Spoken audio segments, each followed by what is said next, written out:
Chapter 1. The Dust of Judgment. The sun sat high and merciless over Frontier Town, its glare bouncing off the weather-clabbered buildings until every nail and window pane shimmered like fire. Dust clung to everything, the hitching posts, the saloon doors, even the faces of the gathered crowd. Clara knelt in the hard-packed earth, her skirts torn, hands bound, the townsfolk circling her like buzzards waiting for death. "You all know the law," growled Sheriff Dobbs, a thick man with a gray beard that dripped with sweat. He spat into the dirt, boots creaking as he shifted his weight. "A woman who cannot bring life only brings curses. Ain't no place for barrenness in God's country."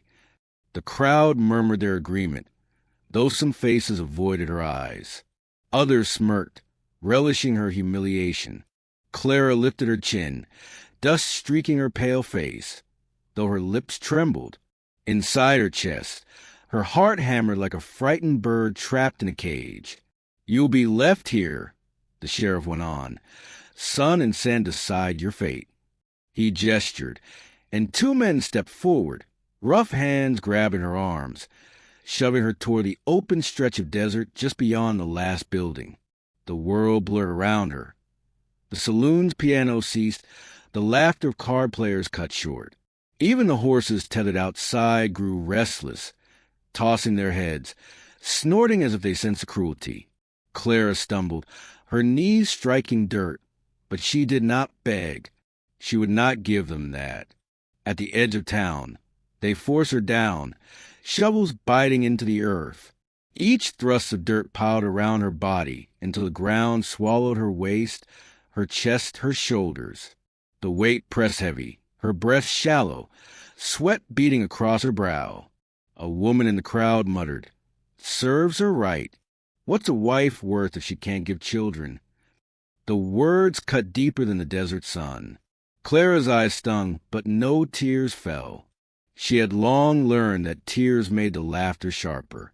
Instead, she fixed her gaze on the endless horizon, where the prairie stretched wide beneath the burning sky. The sheriff planted the shovel with finality. She'll answer to the desert now.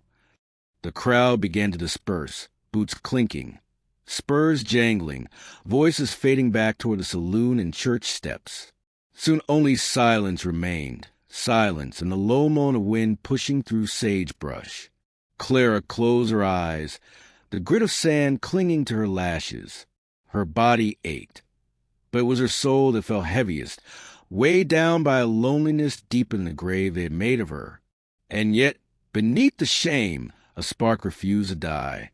A whisper stirred in her chest, faint but stubborn, as though some unseen hand might yet deliver her from this judgment written in dust.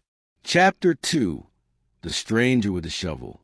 The prairie wind shifted, carrying the faint jingle of spurs long before Clara could see the rider. Her lips were cracked, her skin blistered from the sun, but her ears caught the sound as if it were salvation. She forced her heavy eyes open. Out of the wavering heat rose a horse and rider, black against the horizon. The stallion's hooves struck the hardpan in steady rhythm. Clop, clop, clop. Each step bringing the stranger closer until the dust of the trail settled around Clara like a shroud. Weston Hayes reined his horse to a halt, his sharp gaze sweeping over the scene. He was tall, broad-shouldered, the kind of man whose presence quieted a room even before he spoke. His coat was travel-worn, hat brim low, but his eyes, cold steel gray, softened when they fell on Clara. Good Lord! His voice was low, filled with disbelief. He swung down from the saddle, boots crunching the sand. What kind of devils would do this? Clara's throat worked, but only a whisper came out. "The town, they said I was cursed." Her voice cracked, almost swallowed by the hot wind. Weston crouched, his shadow falling over her. He pulled a canteen from his belt and tipped a trickle of water across her lips. She drank desperately, coughing as it burned down her dry throat. "Easy," he murmured, one callous hand bracing the back of her head. "You'll have more soon." She met his eyes then, and for a heartbeat, Shame battled with gratitude.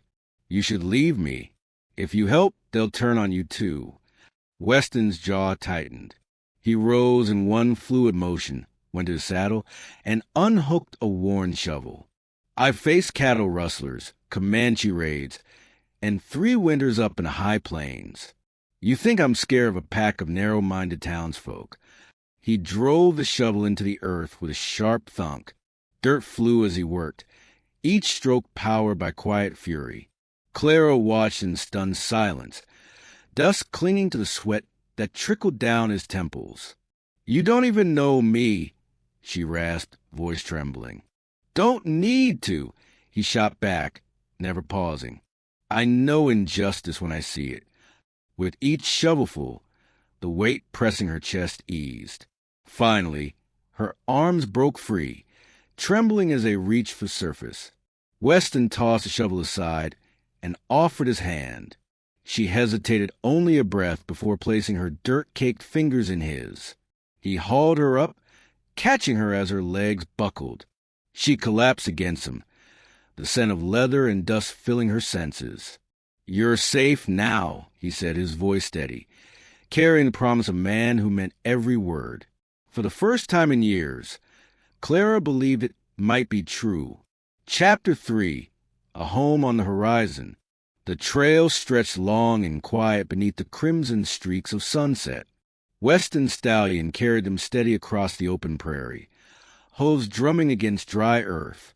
Clara sat before him in the saddle, weak from thirst and exhaustion, but upright, her back pressed against the solid wall of his chest. Every breath she drew carried the scent of leather, horse, and faint tobacco that clung to him, grounding her against the memory of the pit they'd left behind. When the ranch finally rose into view, it was like something carved out of a dream. Wide pastures rolled toward the horizon, dotted with grazing cattle. A barn stood tall and red against the fading light, and the main house, 2 stories of weathered timber, glowed with lantern lights spilling from the windows. Smoke curled lazily from the chimney, carrying the faint promise of stew and warmth. Clara stared, her lips parting. You live here? Weston's arm tightened slightly around her, steadying her as the horse slowed. Built it with my own hands. Every board, every fence post. Figured it deserved more than one man rattling around in it. Her chest constricted, not from pain, but from something more dangerous. Hope. She lowered her gaze, afraid of the pull of his words. They dismounted in the yard. Weston swung down first, then lifted her gently from the saddle, his hands lingering at her waist a heartbeat too long. Clara swayed. The ground strained beneath her feet after so many hours buried and carried, but his grip steadied her. I don't belong here, she whispered, voice rough as dry weeds. You belong wherever a man's got the sense to see your worth, Weston answered, his tone leaving no room for argument. Inside, the floorboards creaked beneath their boots. The house smelled of wood smoke and coffee, warm but welcoming. A fire crackled in the stone hearth, chasing the chill of evening. Weston fetched a blanket, draping it around her shoulders, his touch careful but unyielding. She sat at his table, fingers tracing the grooves left by years of use. Her eyes flicked to him as he ladled stew from the pot. He moved with a quiet assurance, a man accustomed to providing without boasting. As she ate, hunger gnawing at restraint, Clara felt his gaze rest on her, not with pity, not with disdain, but with the steady way of a man who'd made up his mind. And for the first time, she wondered if the world had left a place for her after all. Chapter 4, Shadows in the Saloon. The saloon's piano banged out a crooked tune, half drowned by the roar of laughter, the slap of card on tables, and the clink of whiskey glasses. Smoke curled heavy in the air, dimming the lantern light until everything seemed painted in shades of amber and shadow. Boots scraped the warped floorboards, spurs jingling in careless rhythm. Weston pushed through the swinging doors with Clara at his side. The chatter dipped, then rose again, but not before a dozen pairs of eyes marked her. The Barren woman who'd been left to the desert. Clara felt their stares like knives pressing into her back. At a corner table, 3 ranch hands chuckled, their voices carrying. "Well, I'll be damned." Hayes dug up the cursed one. Another spat tobacco into a tin. A rich man with no sense. Weston's jaw clenched, but he led Clara to the bar, his hand hovering close to her back like a shield. The barkeep polished a glass and nodded awkwardly, as though unsure whether serving her would invite trouble. "Whiskey," Weston said flatly. "2." Behind them, the laughter grew louder. "Reckon he'll find out soon enough she's useless. What's a man's legacy worth without sons to carry it?" Clara's hand tightened around her glass before Weston could speak. She turned, her spine straightening, voice steady though her heart hammered like a war drum. "Better to be barren than to be cowards who measure a woman's worth by what she can bear, not who she is."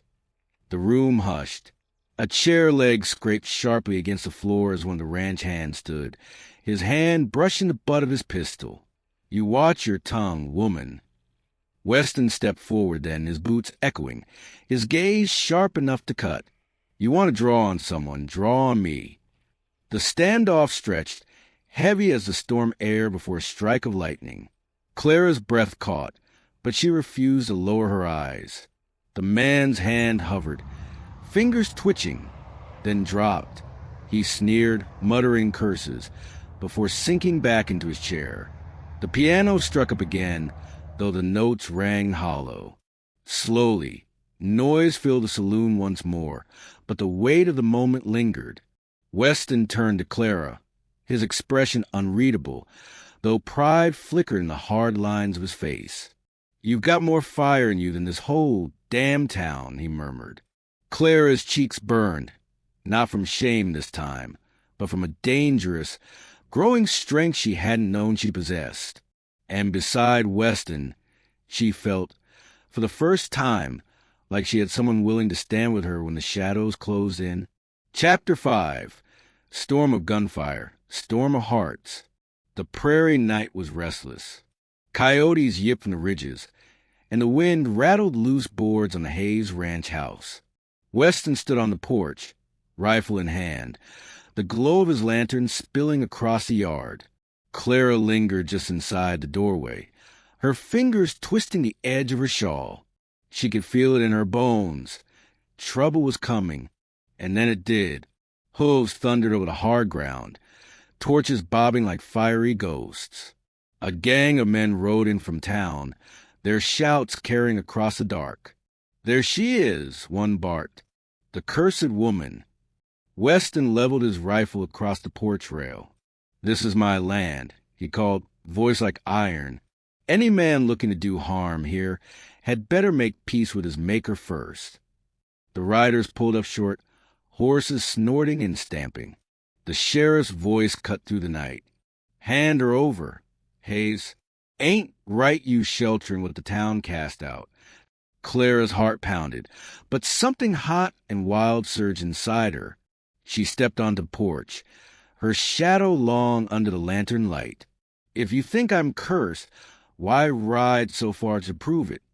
Her voice carried clear, strong despite the tremor in her hands. The men muttered. One raised his pistol. Weston fired first. The crack split the night, the rider's hat flying from his head as the bullet whistled past. Chaos erupted, gunfire flashing, horses rearing, the air thick with dust and smoke. Weston fired steady, each shot precise, but the gang pressed hard. Clara darted inside, grabbed the rifle prop by the hearth, and returned to his side. Her hands trembled as she raised it, but when a rider charged the fence, she pulled the trigger. The recoil slammed her shoulder, but the man tumbled from his saddle with a cry. "Good girl." Weston barked, not glancing at her, but his voice carried fierce pride. The fight raged until the last torch sputtered out in the dirt and the riders scattered into the dark, their threats fading with the thunder of hooves. Silence returned, broken only by the ringing in Clara's ears and the hiss of wind over the prairie grass. Weston lowered his rifle, breathing hard. He turned, his face streaked with sweat and dust, and in that charged quiet, he reached for her hand. "You stood with me," he said, his voice rough, "braver than half the men in this territory." Clara's breath caught. The lantern between them flickered, painting his eyes with firelight. "I was terrified," she admitted, "but I'd rather stand with you in fear than face this world alone." Weston cupped her cheek, callous thumb brushing her skin. The kiss came fierce and unyielding, born from dust, danger, and the wild beating of two hearts that had survived the storm together. Chapter 6. Roots in the Dust. Dawn broke slow and golden over plains, the first light spilling across Weston's ranch like a promise. The prairie grass swayed in the breeze, washing hues of silver and gold, while the barn roof gleamed with dew. Clara stood on the porch wrapped in a borrowed shawl, the chill of the night still clinging to the air. Behind her, the house carried the lingering smell of gunpowder and smoke, remnants of the battle they had survived. She closed her eyes, letting the wind brush against her face. For so long she had been branded cursed, worthless, cast into the dirt. And yet here she stood, alive, the morning sun warming her skin like a benediction. Weston stepped out quietly, boots thudding against the boards, his hat tipped low against the light. He carried 2 mugs of coffee, steam rising in the cool air, handing one to her. He leaned on the railing beside her, his gaze sweeping across the endless horizon. "World looks different after a fight," he said softly. Clara cradled the mug between her hands, the warmth seeping into her fingers. I thought I'd never be more than what they said I was." Her voice wavered, but she held it steady, buried in the dust and forgotten. Weston turned, his gray eyes steady, unflinching. "Let me tell you something, Clara. A family ain't just blood. It's loyalty. It's standing when the world tries to knock you down. You proved that last night." Her throat tightened. She searched his face, rugged and weather-worn, yet softened in this moment. "You mean that? I've built this place with my hands, but a home's more than timber and cattle." He set his mug aside, reaching to take her hand in his. "I want you here with me, whether there are children or not, whether the town gossips or not. None of that matters. What matters is what we choose, together." The words struck deeper than any wound she carried. For a long moment she couldn't speak. Then, slowly, tears welled, not of shame, but of release. She let out a shaky laugh and pressed her forehead to his chest. "I never thought anyone would say those words to me." Weston held her close, his arms wrapping around her as if he'd never let go. Then hear him again. "You belong here, Clara Hayes. If you'll have me." She lifted her face, sunlight spilling over them, and kissed him, a kiss that carried the weight of every loss, every scar, and every hope reborn. Together, they looked out across the prairie as the sun climbed higher. Dust and shadows lay behind them. Before them stretched a future wide as the horizon. The sun sank low over the open plains, spilling fire across the horizon. The prairie wind carried the smell of sagebrush, soft and wild, while the faint sound of a saloon piano drifted from town in the distance. Clara stood at the fence line of Weston's ranch, skirts tugged gently by the breeze, the sky painting her face in hues of gold and crimson. Beside her, Weston tightened the last knot in the rail, his hands calloused, steady hands that had dug her from the earth and given her life back. He leaned on the post, watching the cattle move slow across the pasture, shadows stretching long. "It's quiet," Clara whispered, her voice almost carried away by the wind. "After everything, I never thought quiet could feel so safe." Weston's gaze turned to her, the fire of the sunset reflected in his gray eyes. "Safe's good," he said, brushing the dust from his palms. "But I'm aiming for more than that." She looked up, heart thundering. "More," He reached for her hand, rough fingers entwining with hers. A home, a future, with you. That's all I've ever wanted. Tears welled, but her smile broke free, brighter than the fading sun. She leaned into him, and as the first stars pierced the twilight, he pressed his lips to hers, dust, danger, and hope all bound in one kiss. I was buried once, Clara whispered against him, but with you, I'll never be lost again.